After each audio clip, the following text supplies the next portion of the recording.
Motor control board is very important. It actually runs this motor. It's a DC motor. It goes one direction or it goes the other direction. It doesn't know which way it should go until this motor control board does its job.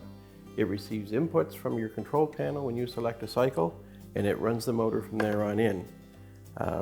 If this fails, there's not a lot of tests you can do directly on it. Being a circuit board, other than the fact that there's typically a fuse on the board, so if you're getting no operation whatsoever, you can take a meter and check that fuse, and we'll show you how to check that fuse. So to check that fuse on the control board, we're just going to need a multimeter. We've got it set on a continuity setting that allows us to hear a sound when we have a completed circuit, as well as an indicator. So we're just going to take our probes, and here in the board is that fuse. So I'm just going to be able to take and put one probe on one side of that fuse and one probe on the other. And if the fuse is good, we'll get a beep, as we do.